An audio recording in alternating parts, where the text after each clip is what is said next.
Alright guys, Jim and I Bushcraft here. We're gonna go over first aid, okay, or what I carry for first aid. I carry 2 kits, alright. And generally I'll carry this one in my backpack or in my bag, and this one I'll carry on my person. Okay, this one I'll have with me at all times. Alright.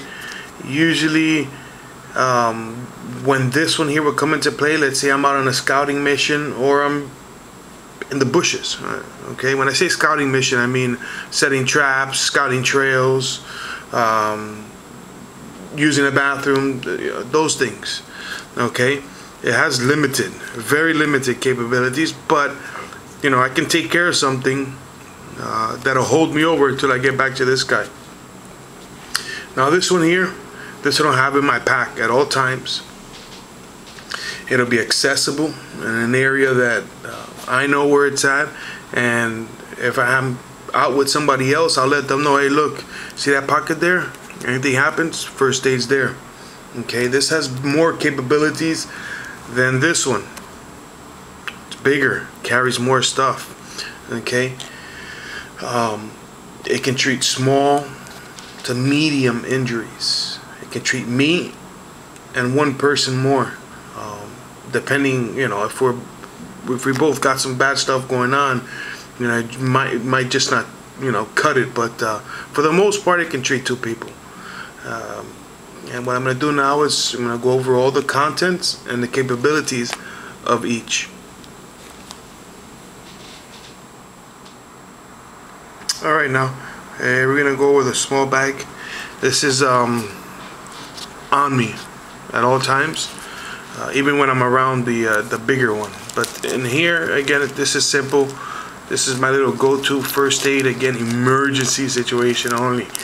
Well, they're both emergency, but you know, this is lightweight and I can keep it on my person. Gauze, or what they call surgical dressing. What this is to me, okay, is a blood stopper. That's it, no more. This will stop the bleeding. It can apply pressure. It can wipe the wound. Alright, now I also have another gauze here, which is also a blood stopper. But once I'm done with this one, if I have time and if I'm far away from camp, I'll come up and use this one. It's the same, it's a gauze, it's a little thinner, but the key to this is non-stick. Okay, so I can apply the pressure, I can seal my wound temporarily, you know, no debris or anything like that gonna get into it. Alright, tape this on there, and when I get back to camp and get to the bigger first aid kit, now I can take this off without the fear of it sticking to my wound and reopening it. Okay, so that's those are the 2 gauzes that I have. Again, simple. This can only treat 1 person. And band-aids. I mean, you know, you never know when you're gonna need band-aids. So I have band-aids, a couple of different sizes, and which this here is what you're gonna get the most use out of. Band-aids. This, hopefully you won't have to use them, but band-aids, yeah, you're gonna use those a lot. And alcohol swabs, you know, you guys know what that is. That's pretty much it for what's in there. In here we have a couple of latex gloves, and in this pocket I have tape, okay, to secure my bandages. Okay, not the good kind, this is the cheap kind, but I took it out and rolled it onto this piece of card just to save space, so it can fit in here and you know, not give me more width and bulkiness, so it doesn't get hooked up on branches or whatever the case, and just so it closes better. Okay, so now we're gonna go ahead and I'm gonna talk about my other first aid kit that has more capabilities. Alright, here's the bigger pack. I'm gonna try to do this as soon as possible because I know we have time constraints. But this is a waterproof pack, and it opens up like this. Okay, I'm gonna quickly pull out the contents. and they're gonna go over them. Band-aids, thumb band-aids, knuckle band-aids, trauma pad, again, blood stopper, band-aids. I think this is a knuckle band-aid or finger band-aid.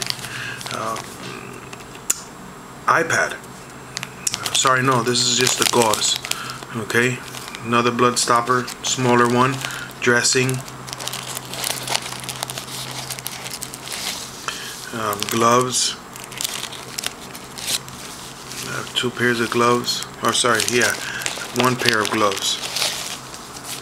Not sterile, but you know, but if I'm treating somebody else, those guys are coming on. I don't care who it is. What do we have here? Band-aids, band-aids, band-aids, band-aids. Again, these are this is what you're gonna use the most. Band-aids, you know. But you gotta have a little bit of everything. Alcohol pads. These are antiseptic, sting-free. They're like a betadine solution. Good to have. Insect sting relief. All these are like a Novocaine or you know, they numb the area where you got stung. They also have alcohol in them. Okay, more band-aids, band-aids. That's what you use the most. And you believe me, you know, if you're out there active and then practicing, you use them a lot. More non-stick pads. These things are good.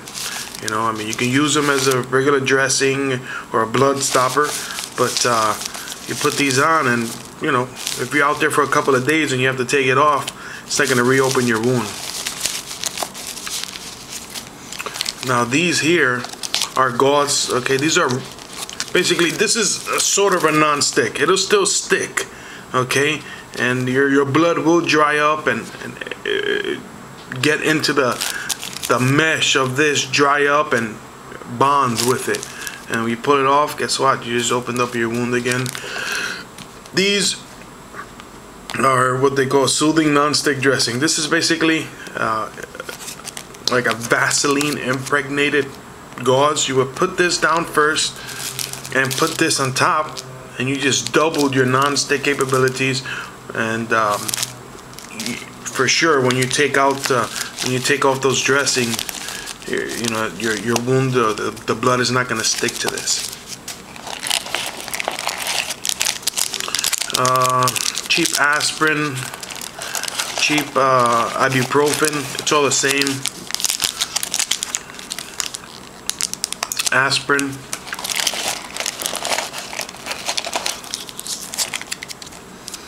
Here we have, I believe, okay, yeah, antibiotic ointment.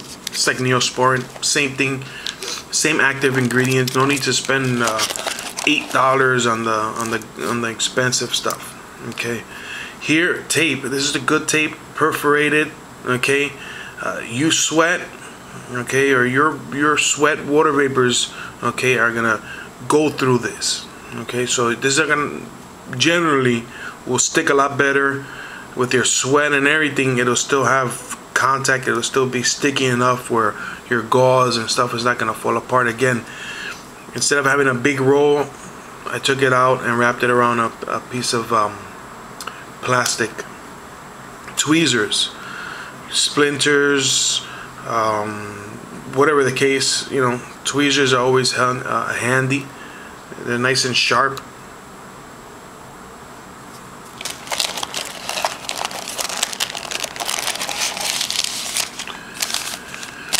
More sterile gauze, more band-aids. Okay, moleskin.